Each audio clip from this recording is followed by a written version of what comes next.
नमस्ते विद्यार्थियों, कैसे हैं आप सब। आशा करता हूं आप लोग सब अच्छे हैं। तो आज जो है हमारा एक जॉब नोटिफिकेशन सेशन है। तो recently Indian oil corporation limited IOCL ने गेट 2021 से ग्रेजुएट इंजीनियर और ग्रेजुएट अप्रेंटिस के लिए नोटिफिकेशन रिलीज किया है। तो चलिए फिर आज का सेशन स्टार्ट किया जाए। तो लास्ट डेट देख लीजिए, एप्लीकेशन ऑनलाइन एप्लीकेशन फिल करने का है 26 जुलाई 2021 तक। तो इस डेट को आप लोग नोट कर लीजिए। तो ये जो रिक्रूटमेंट सेशन है, this is basically based on GATE 2021। अगर आपने गेट 21 का एग्जाम नहीं दिया है तो आप एलिजिबल नहीं है। ठीक है, मैं पहले ही बता देता हूं ये। तो देखिए यहां पे दो पोस्ट के लिए इन्होंने जो है नोटिफिकेशन निकाला है। ग्रेजुएट इंजीनियर्स जो कि है आपके इंजीनियरिंग के लिए, इंजीनियरिंग, और एक जो है अप्रेंटिस ट्रेनिंग के लिए भी इन्होंने निकाला है। ये देखिए, additionally few candidates would also be selected except instrumentation for graduate apprentice engineer GAE post के लिए। ठीक है, एंड लेटर ऑन अगर आपका परफॉर्मेंस जो है अच्छा रहता है, अगर अप्रेंटिस का परफॉर्मेंस अच्छा रहता है तो आपको पे स्केल में एब्जॉर्ब किया जाएगा। ठीक है, जो आपका नॉर्मल है। तो अब अगर बात करें कौन से डिपार्टमेंट सिलेक्ट किए जा रहे हैं, तो देखिए chemical, civil, electrical, instrumentation and mechanical.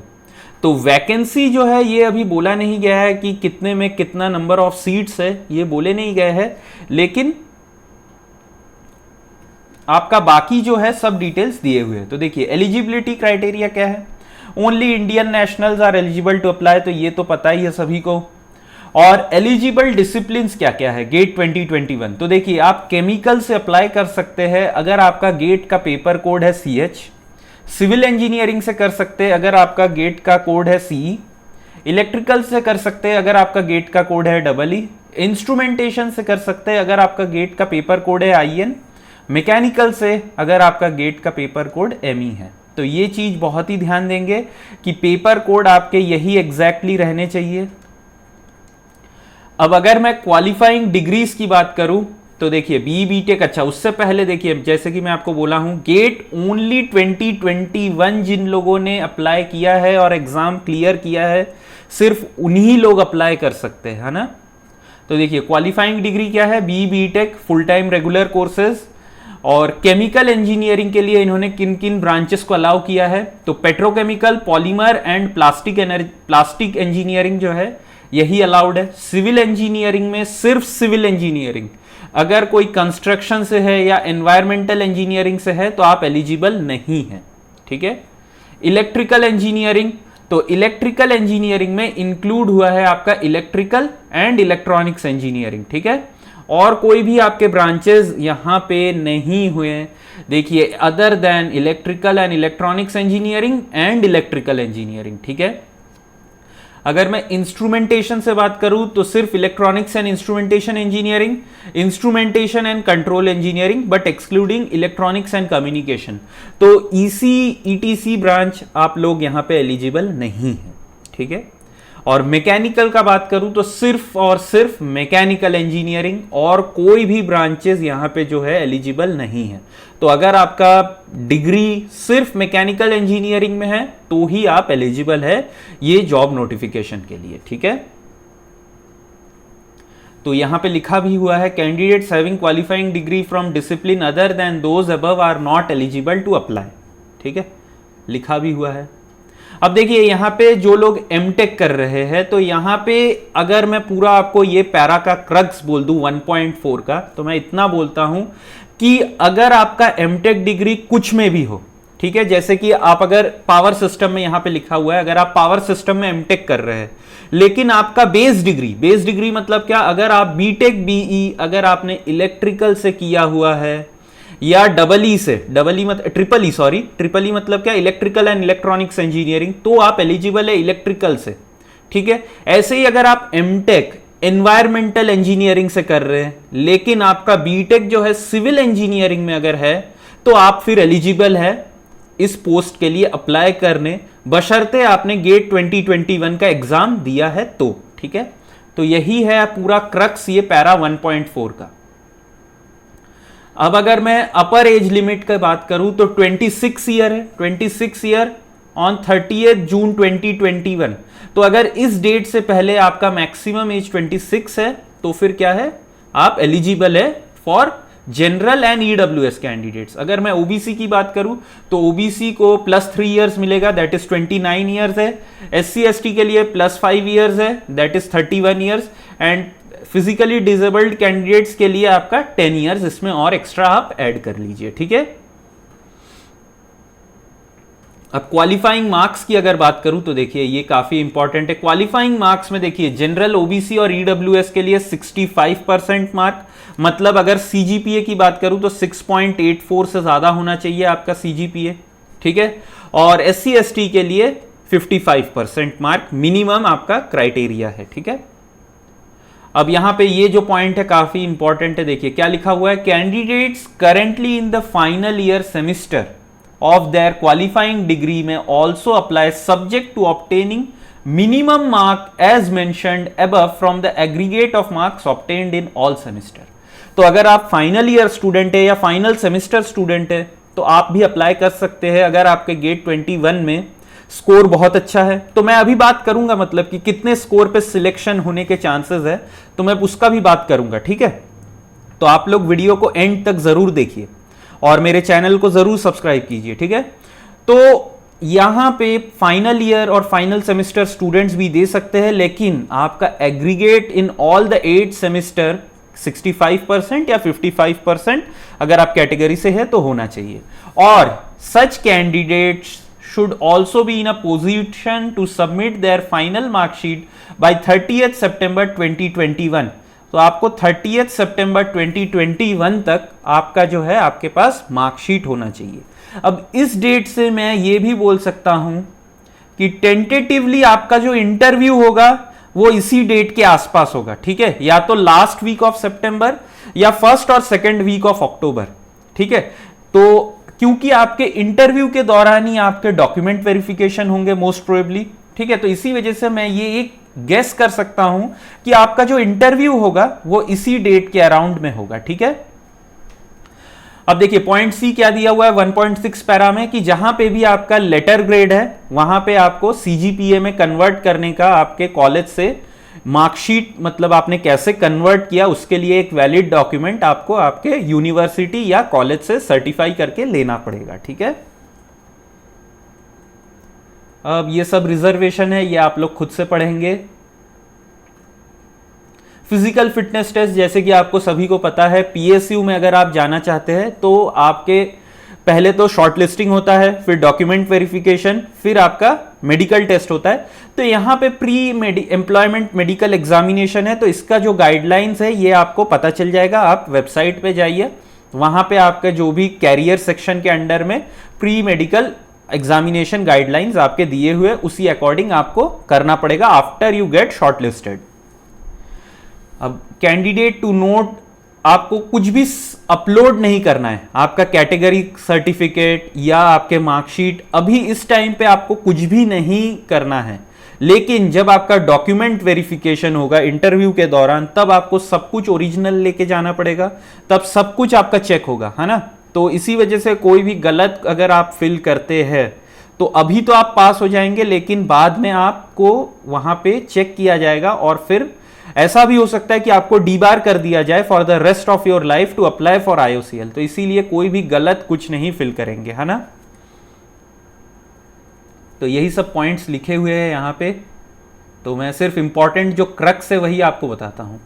तो देखिए एप्लीकेशन प्रोसेस क्या है, तो ऑनलाइन है, प्रोसेस जो है पूरा ऑनलाइन है। और जो लिंक रहेगा इस डिस्क्रिप्शन बॉक्स में मैं दे दूंगा कहां से आपको अप्लाई करना है ऑनलाइन, मैं दोनों आपको प्रोवाइड करूंगा, पीडीएफ का लिंक भी और एप्लीकेशन का लिंक भी।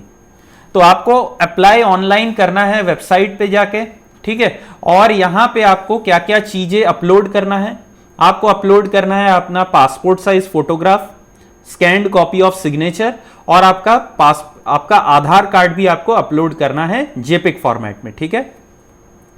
साथ ही साथ जब आप अप्लाई कर रहे हैं तो आपका ईमेल आईडी और मोबाइल नंबर, जो परमानेंट मेल आईडी और मोबाइल नंबर, उससे आपको रजिस्टर करना पड़ेगा। तो इसी के बेसिस पे आपको जो भी इंफॉर्मेशन है, आपका इंटरव्यू का डेट, वेन्यू, टाइम, ये सब आपको आपके मोबाइल नंबर और आपको आपके ईमेल आईडी पे फॉरवर्ड होगा। तो इसीलिए ध्यान देंगे कि आप लोग जो है करेक्ट मोबाइल नंबर और ईमेल आईडी प्रोवाइड करिए, जो कि चेंज ना हो जाए या जिसका पासवर्ड आप लोग आगे जाके ना भूल जाए। ठीक है, तो यहां पे देखिए रजिस्ट्रेशन प्रोसेस के दौरान आपको आपका गेट 21 का रजिस्ट्रेशन नंबर पूछा जाएगा, तो उसको करेक्टली फिल कीजिए।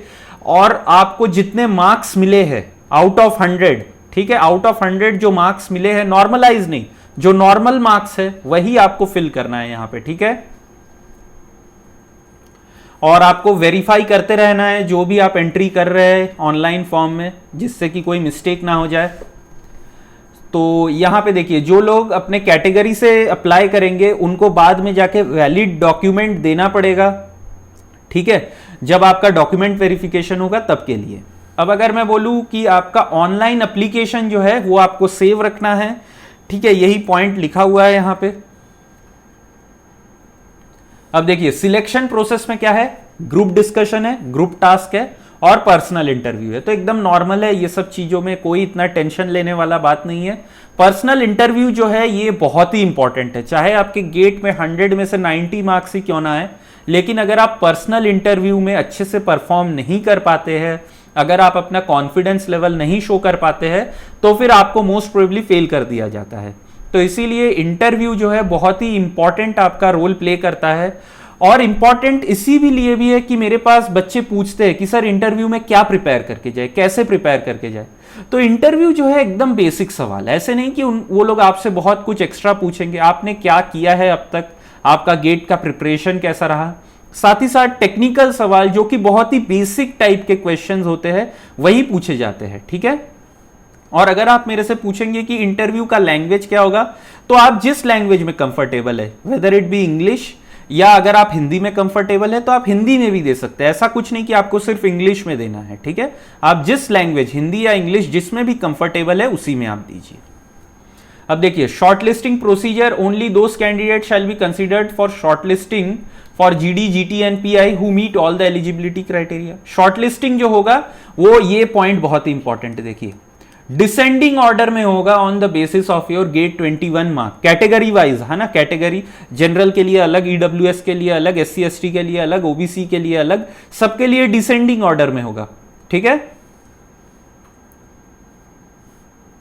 तो यहां पे और कुछ नहीं है इतना इंपॉर्टेंट। यहां पे देख लीजिए मेरिट लिस्ट जो है वो on the basis of 3 things होंगे, आपके गेट 2021 का मार्क्स, ग्रुप डिस्कशन और ग्रुप टास्क और पर्सनल इंटरव्यू। तो तीनों के 3 स्टेजेस बहुत इंपॉर्टेंट है, क्योंकि आपको तीनों के 3 स्टेजेस में क्वालिफाई करना है, इंडिविजुअल भी और साथ ही साथ कंबाइंडली भी आपको क्वालिफाई करना है। ठीक है,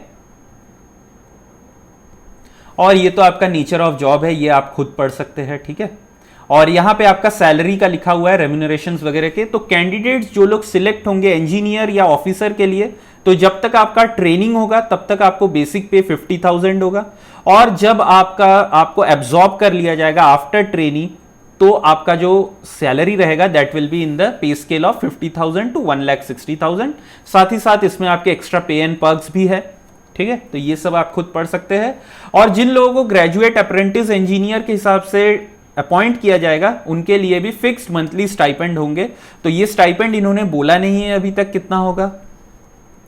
और आपका सर्विस बॉन्ड भी है, देखिए यहां पे मिनिमम पीरियड ऑफ 3 इयर्स। तो अगर आप 3 इयर्स से पहले कंपनी लीव कर देते हैं तो 3 लाख रुपीस का आपको देना पड़ेगा कंपनी को। और अगर EWS, OBC, SC ST, PWD के लिए 50,000। ठीक है, और लास्ट डेट जो है ये मैं पहले ही आप लोगों के साथ डिस्कस कर चुका हूं। ठीक है, और in case of any query आप यहां पे मेल भी कर सकते हैं। ठीक है, तो इसी के साथ जो है जॉब नोटिफिकेशन एंड होता है। लेकिन मैंने जैसे कि आप लोगों को बोला था कि मैं बताऊंगा कि कितने, मेरे हिसाब से कितने गेट स्कोर में सिलेक्शन पॉसिबल है, तो उसका मैं बात कर लेता हूं एक बार। तो देखिए केमिकल का मेरे को आइडिया नहीं है, तो मैं इसके लिए कोई कमेंट करूंगा नहीं, ठीक है, क्योंकि जिसका आइडिया नहीं है उसका कमेंट करना अच्छी बात नहीं है। अगर मैं मैकेनिकल का बोलूं तो anything above 850 plus GATE score, ठीक है, आप शॉर्टलिस्ट जरूर होंगे, शॉर्टलिस्ट जरूर होंगे आप, तो इसके लिए आप रेडी रहिए। अगर आपका 850 प्लस गेट स्कोर है तो आप शॉर्टलिस्ट हो जाएंगे। अगर मैं आईएन का बात करूं तो आईएन 800 प्लस, एनीथिंग 800 प्लस अगर आपका गेट स्कोर है तो आप शॉर्टलिस्ट जरूर होंगे, ठीक है। इलेक्ट्रिकल के लिए I guess it will be again 800 plus only, ठीक है, 800 प्लस अगर आपका गेट स्कोर है, मैं बोलूंगा 800 प्लस से लेके 850 तक आप पकड़ के चलिए, ठीक है। अगर आप 850 प्लस है तो श्योर शॉट है, लेकिन अगर 800 है तो थोड़ा सा मुश्किल हो सकता है, ठीक है। और सिविल की अगर मैं बात करूं तो सिविल इज ऑल्सो 850 प्लस, क्योंकि नंबर ऑफ कैंडिडेट्स जो होते हैं वो बहुत ज्यादा होते हैं, तो यहां पे हायर गेट स्कोर होने के भी चांसेस होते हैं, ठीक है।